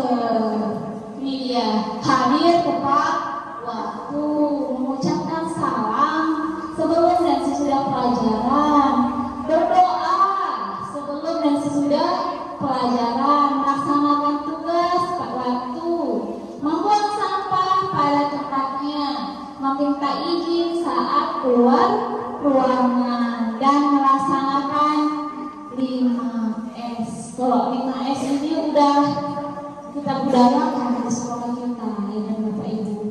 Oke, baik, ini topik yang terakhir, segitiga restitusi. Saya juga baru belajar ini Bapak Ibu. Jadi di sini sama-sama kita belajar segitiga restitusi ini ya. Tahapan dalam segitiga restitusi ya Bapak Ibu. Yang pertama, menstabilkan identitas. Adakah Bapak Ibu yang sudah pernah segitiga restitusi ini? Iya pernah, tapi lupa sama Udani. Ya kan? Ini kita ingat kembali. Yang pertama menstabilkan identitas, yang kedua validasi tindakan yang salah, yang ketiga menanyakan keyakinan. Segitiga restitusi ini kita lakukan ketika mungkin udah ini ketika anak punya kasus masalah. Nah, bisa menggunakan tahapan ini. Mungkin nggak BK aja lah ya. Guru mata pelajaran juga sering ya buka ya. Wali kelas mungkin lebih sering sebelum ke guru BK dia ke wali kelas dulu, ya kan? Nah inilah dia, apa sih itu menstabilkan identitas itu seperti apa? Nih, waktu itu tuh gambar saya untuk membuat tugas juga, aksi nyata ya. Menstabilkan identitas. Menstabilkan identitas dilakukan berdasarkan prinsip bahwa membuat kesalahan adalah bagian dari proses pembelajaran. Jadi kalau kita bilang, kamu tahu nggak sih kamu itu salah? Jadi dari menstabilkan identitas itu kita yang nantinya akan menggeser identitas gagal ke arah identitas sukses. Nah, biasanya kalau anak salah kita bagaimana Bapak Ibu? Marah, iya marah, langsung, ya kan? Tanpa menanya udah kita macam-macam dah, gitu.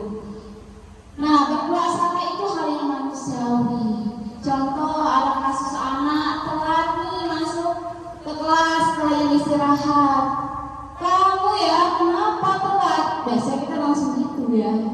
Nah ini misalnya tanya dulu kenapa? Oh, dari kantin. Kenapa? Bisa telat? Iya Bu, tadi waktu jam istirahat saya keasikan ngobrol sama teman. Jadi saya baru ke kantin dan ternyata udah bel gitu. Oh, Ibu sini tidak mencari siapa yang salah. Itu termasuk dia ke dalam menstabilkan identitas. Berbuat salah itu hal yang manusiawi. Bisa kita katakan seperti Bapak Ibu ketika ada anak yang mempunyai kasus apalah seperti itu. Tidak ada manusia yang sempurna. Bisa kita jelaskan ke anak-anak itu. Kita pasti bisa menyelesaikan permasalahan ini, mengajak anak itu.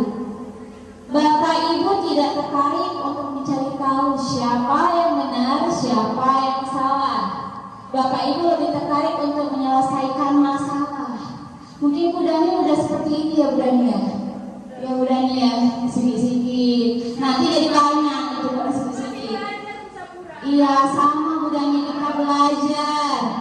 Kalau kamu menyalahkan dirimu sendiri terus-menerus, apakah kamu bersikap baik pada dirimu sendiri? Itu contoh kalimat menstabilkan identitas. Masuk ke validasi tindakan yang salah. Validasi tindakan yang salah dilakukan berdasarkan prinsip bahwa setiap perilaku berupaya memenuhi suatu kebutuhan tertentu, sehingga guru atau orang tua akan bergeser dari pemikiran stimulus respon menjadi proaktif, serta akan lebih mengenali dan mengakui kebutuhan murid atau anak. Nih, jika punya kasus salah satu contoh kalimat validasi tindakannya, kamu pasti punya alasan mengapa melakukannya. Setelah tadi kita diidentifikasi masalah tadi ya, setelah itu validasi tindakan yang salah. Apa yang penting bagi kamu? Kamu boleh kita berusaha menjaga sikap itu. Misalnya dia berantem nih, padahal dia sadar namanya baik budi, tapi terus dikompor-komporin sama kawannya jadi marah. Bisa menggunakan kalimat ini. Kamu boleh tetap berusaha menjaga sikap itu, tapi tambahkan sikap yang lain yang baru. Maukah kamu belajar cara lain untuk mendapatkan yang kamu butuhkan tanpa harus memukul? Kita ajak sebenarnya pasti Bapak Ibu juga sudah melakukan ini. Ya kan, sudah. Nah, ini yang terakhir, menanyakan keyakinan. Tadi kan kita sudah buat keyakinan kelas. Nah, di sinilah kita ingatkan kembali. Itulah tadi fungsinya keyakinan kelas tadi. Menanyakan keyakinan dilakukan dengan memberi pertanyaan yang bermakna kepada murid untuk memunculkan motivasi secara intrinsik sehingga mampu mengaitkan keyakinannya dengan tindakan yang salah tadi. Nah, ini kalimat contoh kalimatnya. Apa nilai-nilai yang kita percayai di sekolah kita? Kita ajak lagi dia. Nilai-nilai apa yang telah kita sepakati? Kita ingatkan kembali. Kamu ingin menjadi anak yang seperti apa? Kelas yang ideal itu seperti apa sih? Kamu apa yang kamu rasakan ketika kamu melakukan itu? Kamu menjadi orang yang seperti apa? Jadi memang di sini kita diajak untuk sabar, dengan Bapak Ibu menahan emosi. Bagaimana sih caranya untuk mengatasi anak-anak yang bermasalah ini tanpa harus marah-marah, tanpa harus menghukum, tanpa harus melontarkan kata-kata yang mungkin ternyata itu menyakiti perasaannya dan malah membuat motivasinya menurun. Gak lah, ketakulah sama ibu itu, gak mau aku belajarnya. Kadang terjadilah hal-hal seperti itu. Ya Bapak Ibu ya. Nah, sampailah di akhir kesimpulan. Pendekatan yang disebutkan sebelumnya tadi ada Bu Penny ya, sangat penting untuk membantu anak menghadapi kesalahan mereka dengan cara yang konstruktif dan mendukung pertumbuhan mereka. Ini membantu mereka memahami bahwa kesalahan adalah bagian dari proses pembelajaran dan pertumbuhan dan bukan identitas mereka. Menanamkan gagasan bahwa kesalahan adalah peluang untuk belajar. Begitu. Jadi kalau salah itu ya proses pembelajaran untuk menuju kesuksesan. Begitu. Oke, kedua boleh Ya, kalau menurut saya berarti kesalahan itu kan manusiawi ya Bu, karena dengan kesalahan kita belajar sehingga kesalahan itu dapat menjadi pengalaman. Jika kesalahan itu fatal, maka pengalaman itu tidak perlu terulang.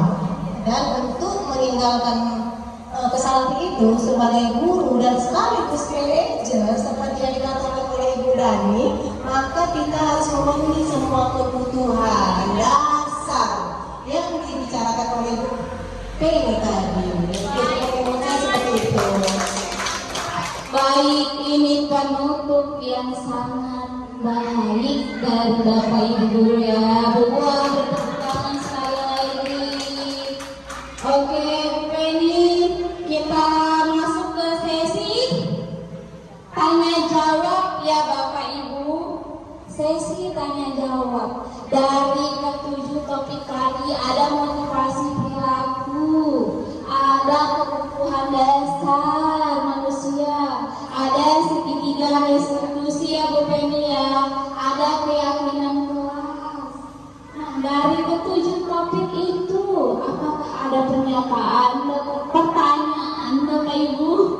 Dua orang Bapak Ibu, ayo boleh oke. Udah duluan nih ya yang angkat tangan.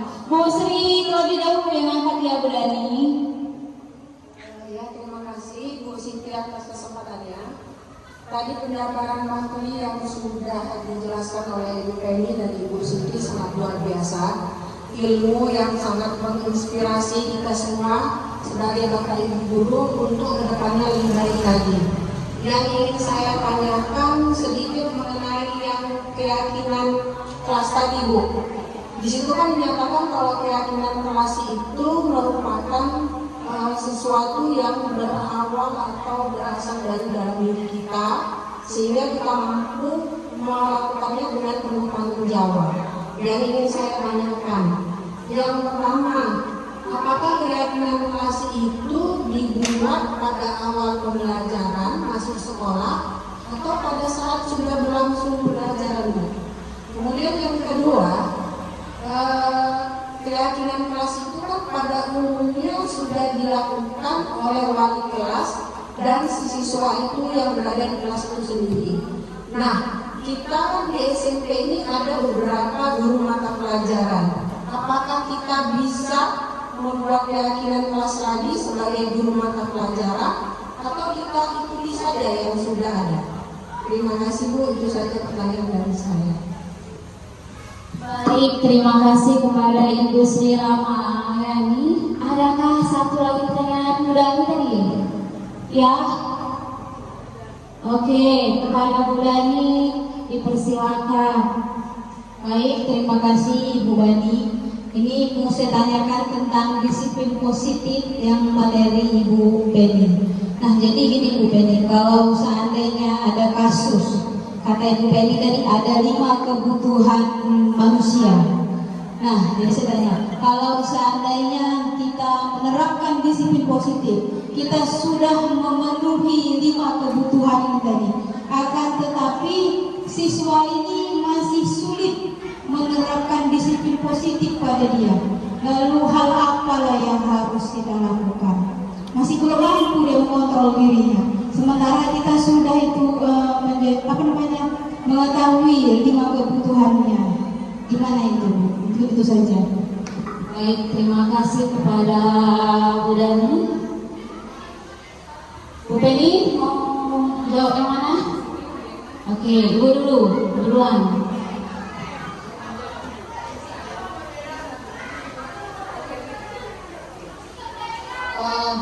Baik, karena ini kami sama-sama berkolaborasi, jadi supaya sama pemahamannya ya kan Ibu Sri dan Ibu Dani.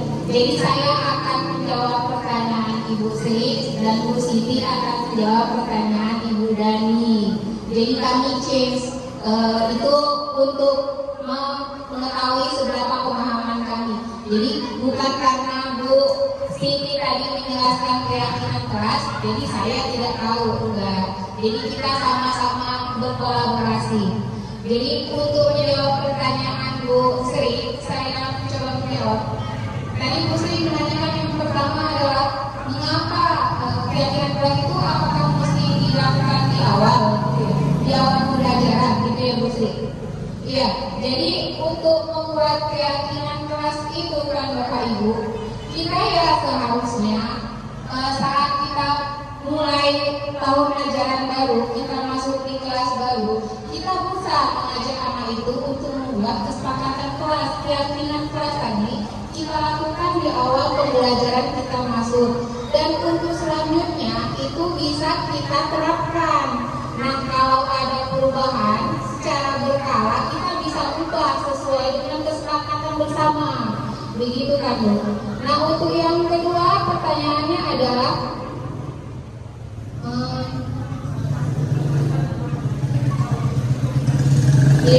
apakah guru mapel itu boleh buat keyakinan kelas sendiri, sementara wali kelasnya sudah ada nih kesepakatan kelasnya gitu. Jadi kalau menurut sepemahaman saya, kalau kita sebagai guru mapel, kita boleh membuat keyakinan kelas untuk menata pelajaran kita sendiri. Itu lebih spesifik. Sementara yang di kelas itu mungkin untuk keseluruhannya, begitu ya Bapak Ibu. Jadi demikian yang bisa saya jawab, Bu Sri. Iya. Terima kasih atas jawaban yang sudah Ibu berikan. Saya rasa jawaban yang sangat luar biasa dan menambah ilmu bagi kami semua. Terima kasih. Berarti kesepakatan kelas dibuat di awal untuk ada tujuan itu ya Pak ya? Sebenarnya kalau keyakinan kelas seperti yang dikatakan Ibu Penny, memang dibuat di awal pembelajaran. Sebenarnya ada tujuan dan manfaatnya ya Bu Penny ya, yaitu untuk meningkatkan ketertiban dan disiplin pada umumnya, ataupun nilai-nilai yang kebajikan yang lain yang sesuai dengan profil pelajar Pancasila. Menurut saya itu tambahan. Oke, terima kasih Bu Ua. Nah, kalau tadi Bu Siti Ramadhani menanyakan disiplin positif. Nah, kalau anak sudah terpenuhi semua kebutuhan dasarnya, tapi dia tetap seperti itu juga, gitu ya Bu ya. Apa solusinya gitu? Jadi kalau saya, setelah kita melakukan restitusi itu, tadi ada 3 tahap kan, kita menstabilkan identitasnya, kemudian kita melakukan validasi tindakan yang salah, dan kemudian menanyakan keyakinan. Sebenarnya permasalahan dia itu bagaimana gitu.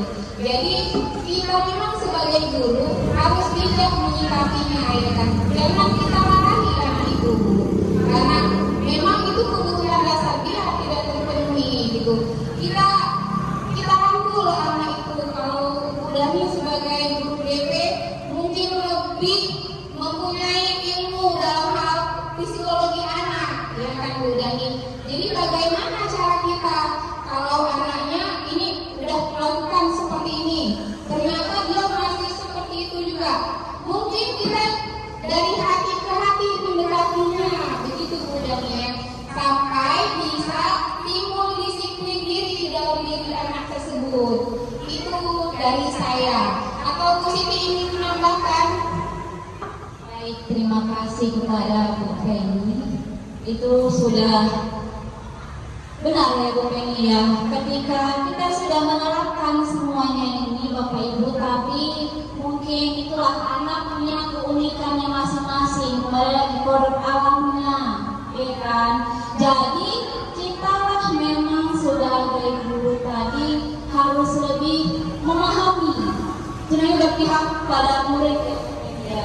Dan di pembelajaran nomor berapa ya Bu Penny ya, saya mengutip yang disampaikan Bapak Ki Hajar Dewantara bahwa sekolah diibaratkan sebagai tanah untuk bercocok tanam Bapak Ibu. Yaitu seperti apa? Guru harus mengusahakan sekolah menjadi lingkungan yang memang menyenangkan, aman, nyaman, begitu.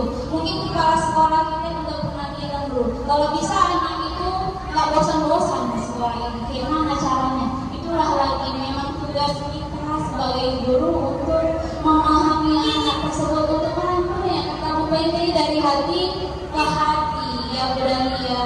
Benar kata Bu Penny, mungkin Bu Dani dari segi yang mungkin psikologisnya Bu Dani lebih ini, saya lihat juga udah mantap kalau penanganannya sama Bu Ayu ada di kampus, sudah mantap kalau guru-guru BK ya kan, udah terlihat penanganannya gitu. Kami juga belajar dari Bapak Ibu. Terima kasih. Ya, itu kunci. Berarti kita harus sabar, ini terus memimpinnya sampai proses yang gagal terus berproses menjadi berhasil. Jadi seperti itu Bu ya. Sekali, terima kasih Bu ya. Iya. Ada yang berkurang, ada yang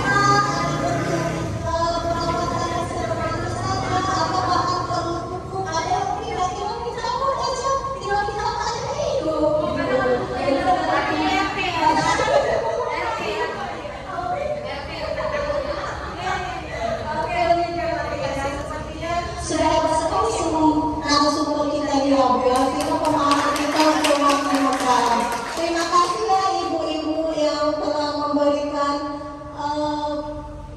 materi dan pembiasaannya kepada kami semua. Mudah-mudahan dapat kami laksanakan. Terima kasih Bapak Ibu untuk motivasinya kepada kami calon guru penggerak angkatan 11. Sebenarnya kita sama-sama ya Bu, ini sharing-sharing, saling berbagi. Nah, sudah tiba di akhir penghujung. Satu pantun untuk menutup hari ini. Merpati putih berkalung perak, kepakan sayap langit bebas. Ayo guru, teruslah bergerak agar pendidikan semakin berkualitas. Oke, terima kasih Bapak Ibu guru. SMP Negeri 1 Pantai Cermin pasti bisa. Pendidikan Kabupaten Sumedang Berai. Mantap. Terima kasih Bapak Ibu semuanya. Oke, satu pantun dulu ya. Ini mau lanjut. Oke, terakhir Pisau diasah buat bertani, bawa ladang naik pedati. Selesai sudah kegiatan diseminasi hari ini, semoga bisa memberi arti. Demikian Bapak Ibu, pergi ke Irian lihat cendrawasih, ke telaga sarangan di hati kita. Cukup sekian dan terima kasih, segala kekurangan mohon dimaafkan. Wabillahi taufiq wal hidayah. Assalamualaikum warahmatullahi wabarakatuh. Terima kasih Bapak Ibu semuanya, guru-guru hebat SMP Negeri 1 Pantai Cermin.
Assalamualaikum warahmatullahi wabarakatuh. Selamat pagi, salam sejahtera untuk kita semua. Nama saya Safura Tanjung. Saya salah satu peserta pada diseminasi yang dibawakan oleh Ibu Penny dan Ibu Siti Sabani. Menurut saya, refleksi untuk hari ini bahwa pada pelaksanaan kegiatan tersebut sangat mengesankan, menambah ilmu pengetahuan, wawasan, bahkan menambah pengalaman untuk saya untuk berbuat yang lebih baik lagi di dalam kelas. Karena di dalam diseminasi itu ada ilmu pengetahuan dan juga wawasan baru yang juga menurut saya perlu saya kembangkan, dan saya bersemangat sekali untuk lebih baik lagi seperti yang telah diberitahukan dan dihimbau dalam pelaksanaan diseminasi itu. Demikian saja untuk refleksi dari saya. Mudah-mudahan saya dapat mengaplikasikan semua yang diadakan dalam kegiatan diseminasi itu untuk kebutuhan dan ketercapaian perkembangan peserta didik, terutama dalam hal disiplin positif dalam perkembangan karakter siswa. Terima kasih Bu Penny dan Ibu Siti Sabani. Hebat! Assalamualaikum warahmatullahi wabarakatuh. Perkenalkan, nama saya Sri Ramayani. Saya adalah salah satu peserta dari kegiatan CGP, yaitu diseminasi yang dibawakan oleh Ibu Penny Marisa Tanjung dan Ibu Siti Sabani, yaitu mengenai disiplin positif. Di dalam acara atau kegiatan itu banyak sekali manfaat dan ilmu yang saya dapatkan. Salah satunya adalah saya lebih memahami lagi tentang apa itu disiplin positif, kemudian bagaimana cara kita menangani anak itu agar dia mampu lebih bertanggung jawab dan melaksanakan tugasnya dengan baik tanpa harus kita memberikan dia sanksi.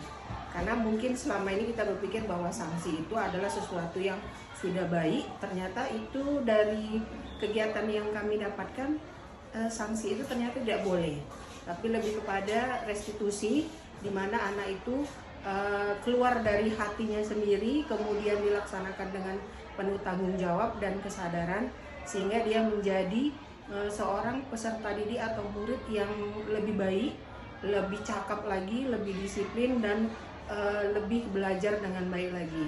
Di dalam acara atau kegiatan diseminasi itu juga kami lakukan dengan sangat luar biasa yang dibawakan oleh Ibu Penny dan Ibu Siti Sabani. Acaranya sangat atau kegiatan sangat interaktif, kemudian kami mendapatkan ice breaking yang luar biasa dan ilmu yang luar biasa manfaatnya bagi kami. Demikianlah, sekian, terima kasih. Assalamualaikum warahmatullahi wabarakatuh.